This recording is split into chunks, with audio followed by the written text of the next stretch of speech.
Hello दोस्तों, I am back with another video. तो यार हमने सक्सेसफुली जो बुक थी trading in the zone mark Douglas द्वारा उसको कंप्लीट किया है और मैं नेक्स्ट प्लेलिस्ट लेकर आ गया हूँ। और इस प्लेलिस्ट में हम पूरा समरी करने वाले हैं द डिसिप्लिन ट्रेडर। इसके भी ऑथर मार्क डगलस ही है और ये भी बहुत ही शानदार बुक है ट्रेडिंग साइकोलॉजी को इम्प्रूव करने के लिए। जैसे जैसे इस चैप्टर्स को मैं पढ़ता जाऊँगा इस बुक के, वैसे वैसे समरीज बनाकर आप लोगों को लिए भी वीडियोस लाता रहूँगा। तो यार इस प्लेलिस्ट को भी बहुत सारा प्यार और सपोर्ट दें लास्ट प्लेलिस्ट की तरह। तो ये जो बुक है the discipline trader written by Mark Douglas, इसका जो फर्स्ट पार्ट है वो है इंट्रोडक्शन, और उस फर्स्ट पार्ट में जो फर्स्ट चैप्टर है वो है why I wrote this book.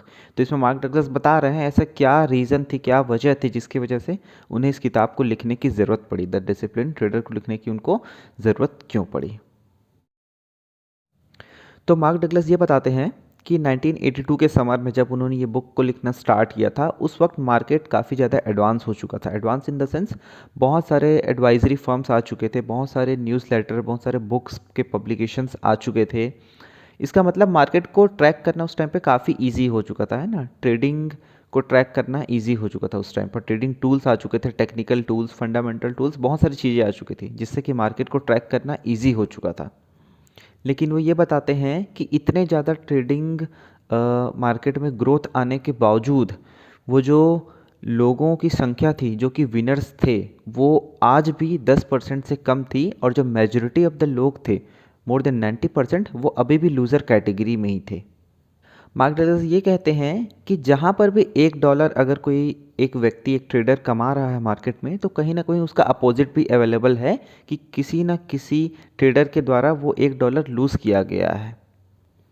इस प्रकार से मार्केट में एक बैलेंस बना रहता है। तो मार्क डगलस ये बता रहे हैं आखिर ऐसा क्या डिफरेंस है ये जो विनर्स है और लूज़र ट्रेडर्स में, कि जो विनर ट्रेडर हैं वो इतने कम हैं और लूजर्स ट्रेडर इतने ज़्यादा हैं, और वो जो विनर ट्रेडर या जो छोटे अमाउंट ऑफ ग्रुप है वो ही पूरा पैसा को एक्यूमुलेट कर रहा है। ऐसा क्या डिफरेंस है इन दो ग्रुप ऑफ लोगों में।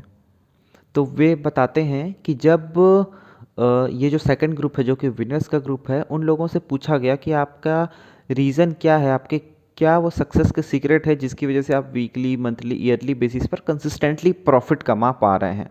तो उन लोगों ने बताया, उस ग्रुप के लोगों ने बताया कि जब तक कि हम सेल्फ डिसिप्लिन, इमोशनल कंट्रोल या फिर to change one's perspective after commitment is made, एक बार आपने कुछ सोच लिया उसके बाद उसको सोचने की क्षमता, जब तक ये तीन चीज़ें आपके पास नहीं आई थी, है ना, उन लोगों के पास नहीं आई थी, तब तक वो भी मार्केट में स्ट्रगल कर रहे थे और जो अदर साइड है, लूजर्स कैटेगरी है, उसमें ही फॉल किया करते थे। तो यहाँ पर मार्क डगलस ये बात क्लियर करना चाहते हैं कि ये जो सेल्फ डिसिप्लिन है, इमोशनल कंट्रोल है, या फिर ability to change one's perspective after commitment is made, है ना, ये जो चीज़ें हैं इनका मार्केट में कितना एडवांसमेंट आया है। News advisories, news publications, books, technical indicators या फिर टेक्निकल एनालिसिस, फंडामेंटल एनालिसिस, इनसे इनका कोई रिश्ता नाता नहीं है ना। ये जो चीज़ें हैं ये प्योरली साइकोलॉजिकल चीज़ें हैं, और इनका मार्केट कितना भी एडवांस हो जाए उनसे साइकोलॉजिकल चीज़ों पे इफ़ेक्ट पड़ने वाला नहीं है। ये टोटली डिफरेंट चीज़ें हैं। और सेकंड पॉइंट वो ये बोल रहे हैं कि ये जो, तो वो कहते हैं कि ये जो विनर्स ग्रुप के लोग हैं और जो लूजर्स ग्रुप के लोग हैं, जो ट्रेडर्स हैं, वो मार्केट में अपने ट्रेडिंग कैरियर में कहीं ना कहीं सिमिलर काइंड ऑफ जो उनके एक्सपीरियंसेस है, सिमिलर काइंड ऑफ फीलिंग्स और थॉट्स है, वो शेयर करते हैं मार्केट में। उनका कहना है जो भी स्टार्टिंग ऑफ जो उनका ट्रेडिंग करियर होता है उसमें हर प्रकार का trader anxiety, frustration, fear of losing, इस प्रकार के जो कॉमन साइकोलॉजिकल चीज़ें हैं उनको फील करता है हर वो ट्रेडर।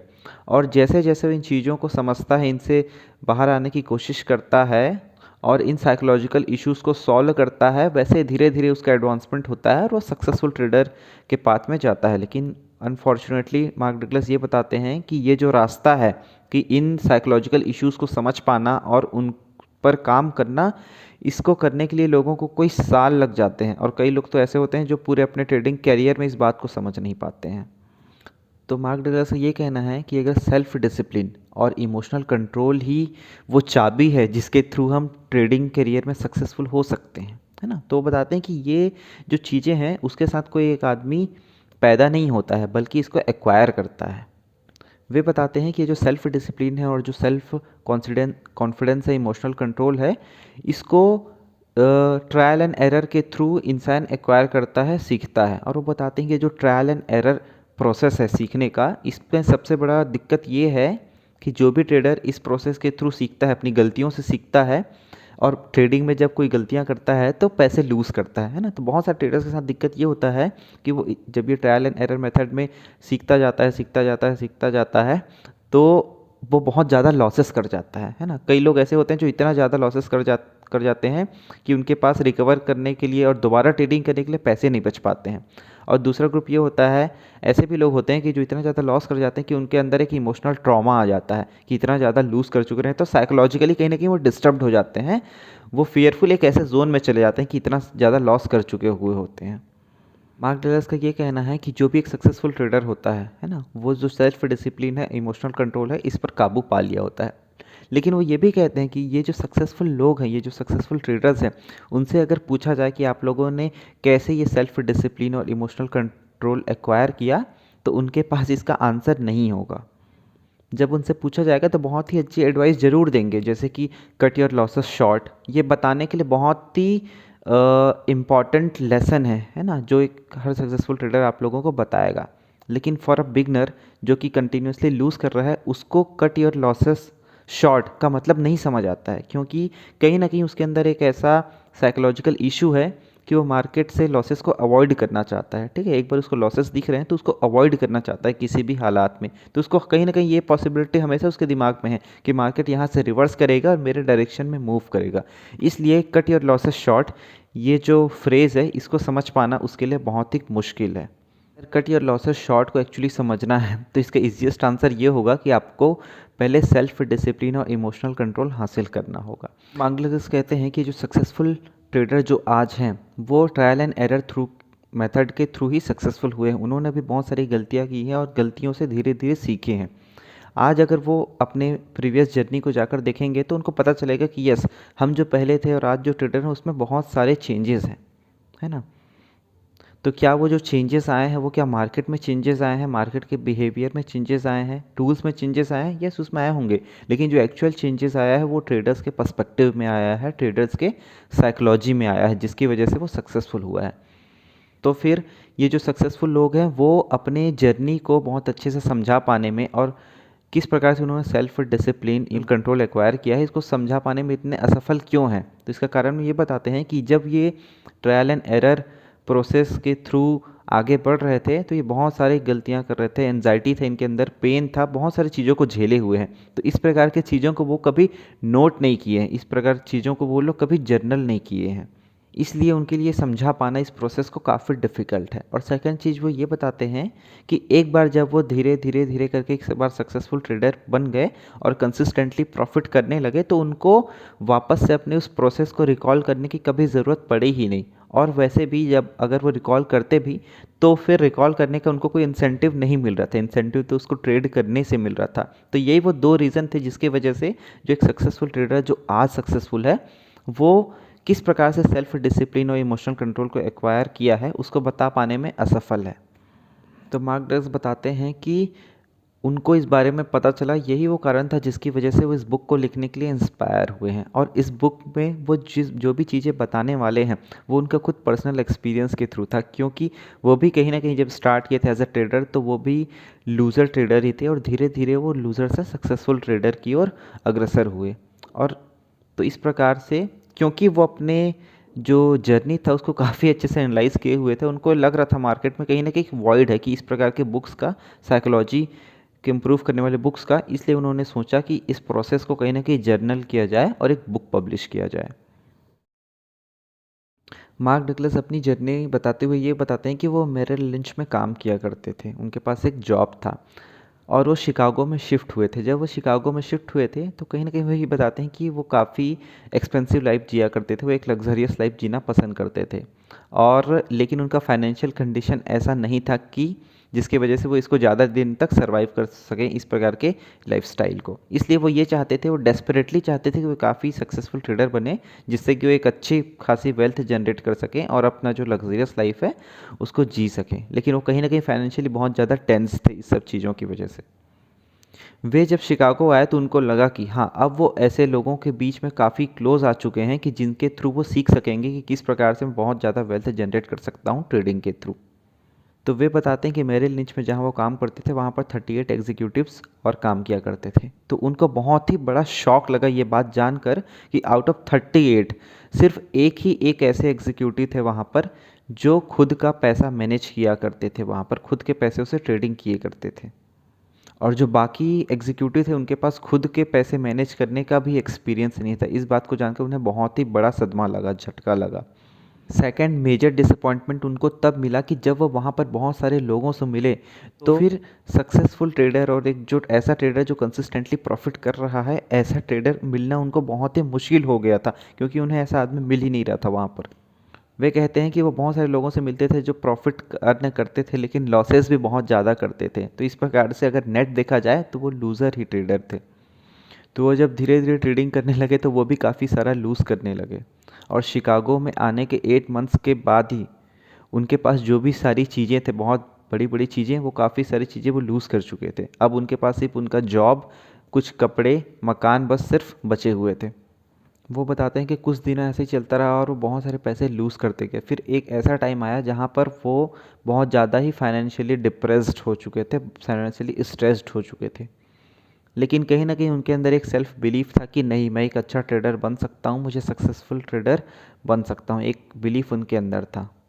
और जब तक कि वो अपना पूरे अपनी चीज़ें लूज़ नहीं किए थे, उनको ऐसा लगता था कि वो जो आदमी है वो अपने सामान की वजह से, अपने लाइफस्टाइल की वजह से, अपने घर की वजह से, अपने कार की वजह से है।